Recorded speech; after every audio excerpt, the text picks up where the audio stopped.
Senator, Pennsylvania, Democrat John Fetterman. Good to see you, Senator. Yeah, hi, Chris, having me on. Why did you vote no?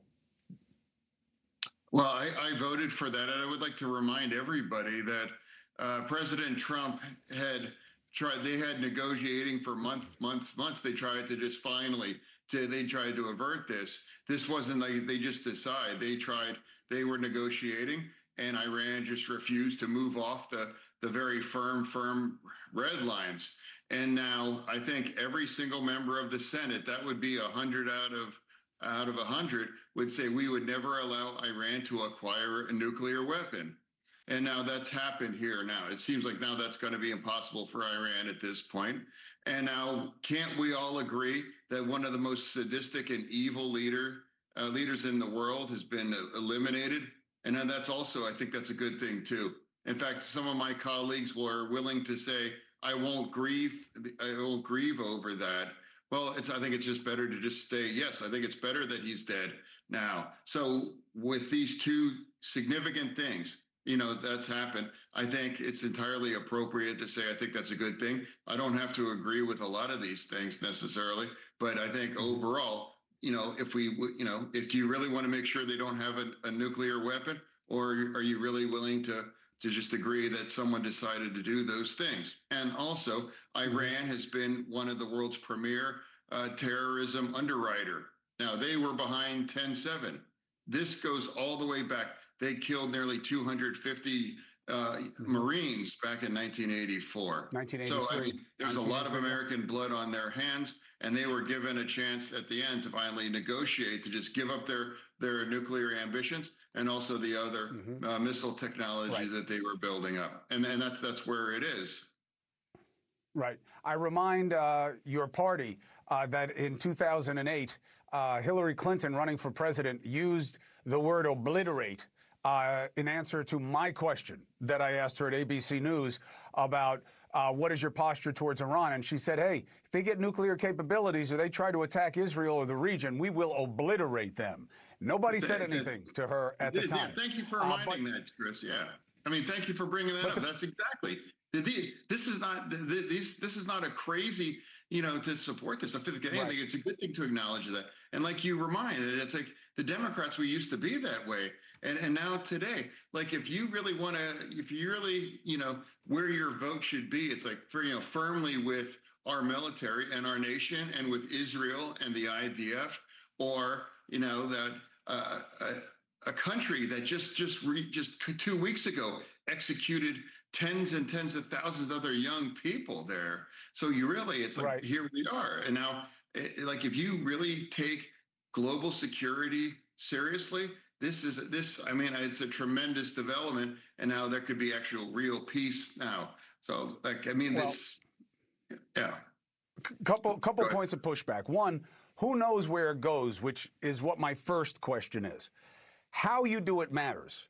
I do not think Hillary Clinton would have said, we are at war, and not gone through the steps of going to Congress the way President Obama did and how President Bush did. The reason I question your vote is not because the regime doesn't suck, not because the world's not better off with Khamenei dead, but how you do things matters. And if the president says, I've decided we're going to war with Iran, which is what he said multiple times, isn't that a declaration of war? And aren't you guys supposed to vote on it? Well, I think I pointed out that we technically never declared on war in our country since it goes all the way back to World War II. And now, so this is typically whether that President Obama did in Libya now too. There's been a lot of these kinds of where it's happened now. Here's like to remind people, remember after 10/7, look what happened in the world and in that region. So this is not a new conversation. Iran has given multiple opportunities to finally just to end this. So for me, I'm not. I don't understand why it's outrageous to finally take out one of the world's premier terrorism underwriter in the region, perhaps even in the world. In terms of priorities, I mean, look, the only reason I bring up the legal point is because we've never had a president say we're at war and not having gone to Congress. We've had plenty of presidents from the right and the left, in my opinion, abuse the authority to act unilaterally, and Congress has allowed them. That's true, but we'll put that to the side because we got other problems, and that's my question about priorities, Senator. No one's arguing that the regime isn't bad and Iran would be better off with their own representative democracy there, and hopefully that's what comes. But hope is not a strategy. And with all the problems we have at home, is now the right time? Should we fix America first? Should we fix America first? I'm not sure what you're referring to, like fixing America specifically.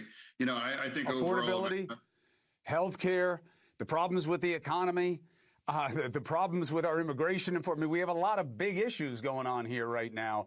Is this the best focus of time, attention, and funds? Yeah, and again, I voted against, you know, for all those. I voted for supporting, again, for example, healthcare. You know, I pushed to have a clean 1-year extension, and my colleagues refused to even entertain that. They put out something 3 years, which had no chance ever of passing. And now we're not talking about health care anymore. And then I was one of the only Democrats to refuse to shut our government down last year, you know, and that plunged 42 million Americans in SNAP insecurity and food for that. And now we're not talking about that anymore. And right now, the DHS, hey, I want to reform ICE as much as anyone as they do, but now our DHS is now completely shut down. And we all know not had no impact on ICE's capabilities, force any kinds of reform. Now we're not talking about that anymore. And now we're front center. What it all comes down to one simple fact, Chris, is that, you know, if Trump does something or supports something, then now it's absolutely toxic for a Democrat to just simply say, yeah, I happen to agree. I think it's a good thing. I think it's a good thing to eliminate Iran's risk to acquire a nuclear bomb. And I think it's a great thing that one of the most evil men that's lived in the last 50 years, he's been eliminated now too. And I think we have a chance for more peace. And now another thing I'd like to remind everybody that the Democratic mindset has been absolutely wrong since 10/7. They've called for a ceasefire again and again and again throughout 2024 and to pander to the fringe. If they would have had forced into a ceasefire, Hamas would still be a functional. Hezbollah would still be at full force capability. And Iran probably could have even acquired a nuclear weapon by now. Remind, I was the only Democrat that supported President Trump striking the Iranian nuclear facilities back in June. And that impacted serious their ambitions now too. So like, that's the thing, you know, can't we just get tired of, are we tired of being wrong consistently on the region? And that's why, and I'm going to follow Israel. And that's another truth here about the Democratic Party. We're coming more and more anti-Israel. You know, Governor Newsom announced, now he just described Israel as an apartheid state. I mean, that's a talking point of the fringe of my party. And that's profoundly disappointing. I mean, I was shocked. I mean, overall, I mean, he might be more liberal, but I never thought he would actually go that way and would describe our strong special ally, you know, the only nation in that region that lives the kind of values that they would live like in California. Right. Hey, I've been in Israel. Tel Aviv is like San Diego version of Israel. And now you just described that as apartheid state. I mean, that's a betrayal of the moral clarity. And I can't imagine what he thinks that's the right side of history. Well, you can imagine why he's doing it, though. There is a demand for muscularity and resistance and opposing what is seen as oppression in your party. And they're picking sides. And you are right in articulating what the sides are. That's why I wanted to ask you about the Texas primary, because really, given what your party seems to be wanting, Crockett should have won, which is what the polls showed. Member of the squad, outspoken, aggressive, conflictual where Trump is involved, very attacking. Tallarico winds up winning a lot of new and young voters.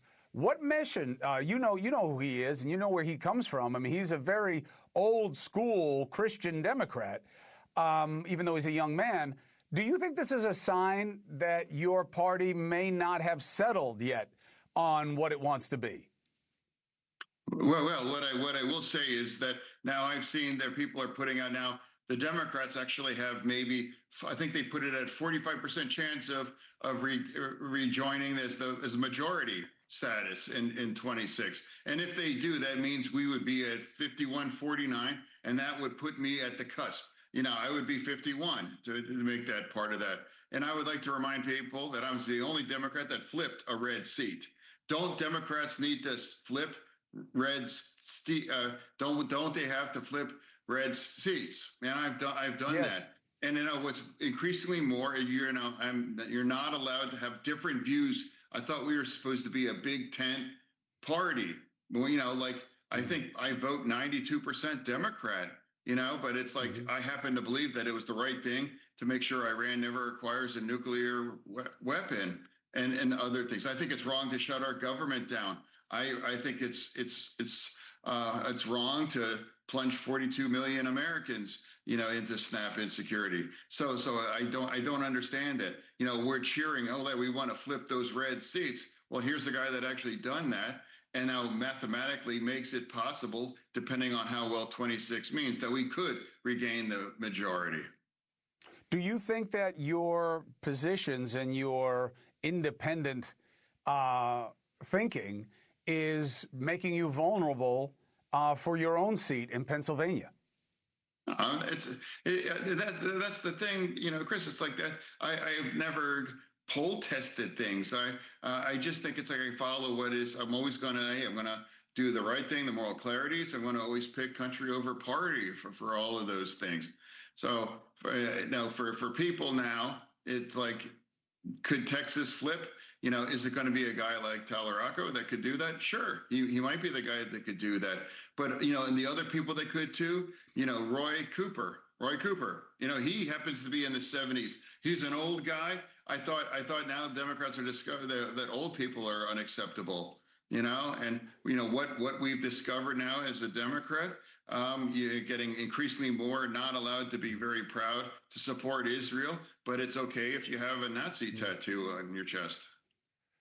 Yeah, well, that's never okay. But Senator Fetterman, you're okay with me. I appreciate your independence.